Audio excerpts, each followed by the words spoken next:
होली से जुड़ी भगवान शिव और माता पार्वती की पौराणिक कथा। होली का पर्व केवल रंगों का त्योहार नहीं, बल्कि यह भारतीय संस्कृति में कई गहरे आध्यात्मिक और पौराणिक प्रसंगों से भी जुड़ा हुआ है। भगवान शिव और माता पार्वती से संबंधित एक अत्यंत रोचक कथा इस पर्व से जुड़ी हुई है, जो न केवल भक्ति और प्रेम का संदेश देती है, बल्कि यह भी दर्शाती है कि सच्चे प्रेम में धैर्य, समर्पण और तपस्या का कितना बड़ा महत्व होता है। शिव और पार्वती की प्रेम कथा। पौराणिक ग्रंथों के अनुसार माता पार्वती ने भगवान शिव को अपने पति के रूप में पाने के लिए घोर तपस्या की थी। उनका ये संकल्प पूर्व जन्म से ही था, जब वे सती के रूप में शिवजी की अर्धांगिनी थी। सती ने जब अपने पिता दक्ष के यज्ञ में स्वयं को योगाग्नि में समर्पित कर दिया, तब भगवान शिव गहरे शोक में डूब गए और सृष्टि से विरक्त हो गए। इस बीच संसार में अधर्म बढ़ने लगा। राक्षसों का आतंक चरम पर था। विशेष रूप से तारकासुर नामक असुर अत्यंत बलशाली था और उसे केवल भगवान शिव के पुत्र द्वारा ही मारा जा सकता था। देवताओं को ज्ञात था कि जब तक शिव विवाह नहीं करेंगे, तब तक उनका पुत्र जन्म नहीं लेगा। इसलिए देवताओं ने माता पार्वती से आग्रह किया कि वे भगवान शिव को पुनः गृहस्थ जीवन की ओर प्रेरित करें।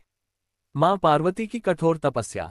माता पार्वती ने अपने पूर्व जन्म की स्मृतियों को संजोए रखा और दृढ़ संकल्प लिया कि वे शिव को ही पुनः पति रूप में प्राप्त करेगी। इसके लिए उन्होंने हिमालय की गुफाओं में घोर तपस्या की। कठोर सर्दी में हिम की शैया पर बैठकर ध्यान लगाया, तपती गर्मी में सूरज के नीचे खड़े होकर तप किया और वर्षों तक केवल हवा पीकर ध्यानस्थ रहीं।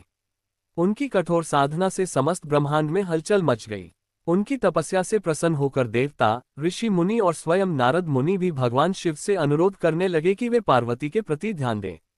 लेकिन भगवान शिव अभी भी योग साधना में लीन थे। कामदेव का बलिदान और शिव का क्रोध। देवताओं को जब ये समझ नहीं आया कि शिव को कैसे अपनी तपस्या से बाहर लाया जाए, तब उन्होंने प्रेम के देवता कामदेव से आग्रह किया कि वे शिवजी पर अपने प्रेम बाण चलाएं। कामदेव को ये ज्ञात था कि यदि वे ऐसा करेंगे तो शिवजी के क्रोध का शिकार हो सकते हैं, लेकिन लोक कल्याण के लिए उन्होंने इस कार्य को स्वीकार किया। बसंत ऋतु में जब माता पार्वती शिवजी की उपासना कर रही थी, तब कामदेव ने अपने पुष्प बाण को शिवजी पर चलाया। अचानक उनकी समाधि भंग हो गई और उन्होंने अपनी तीसरी नेत्र खोल दिया। जैसे ही उनका उग्र नेत्र खुला, एक तीव्र अग्नि निकली और कामदेव भस्म हो गए। रति, जो कामदेव की पत्नी थी, विलाप करने लगी। तब पार्वती जी और देवताओं ने शिवजी से प्रार्थना की कि वे कामदेव को पुनर्जीवित करें। भगवान शिव ने उन्हें केवल मानसिक रूप में पुनः जीवित किया और तभी से कामदेव अनंग अर्थात बिना शरीर के हो गए। शिव पार्वती विवाह और होली उत्सव। इस घटना के बाद भी माता पार्वती अपनी तपस्या में लगी रहीं। अंततः भगवान शिव ने उनकी भक्ति और प्रेम को स्वीकार किया और स्वयं पार्वती के पास आए। उन्होंने पार्वती जी से विवाह करने का प्रस्ताव रखा। इस शुभ अवसर पर समस्त देवताओं, ऋषियों और गंधर्वों ने आनंदोत्सव मनाया।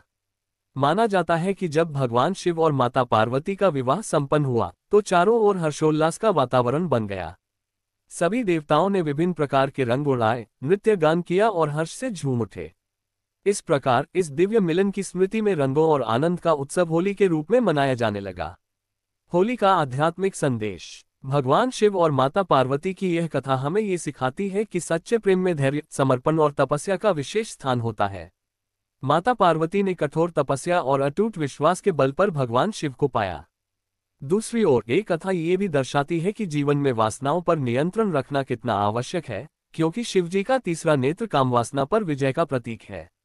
इसके अलावा ये कथा हमें ये भी बताती है कि होली केवल रंगों का त्योहार नहीं, बल्कि यह आध्यात्मिक प्रेम, समर्पण और जीवन में सकारात्मक ऊर्जा के संचार का भी पर्व है।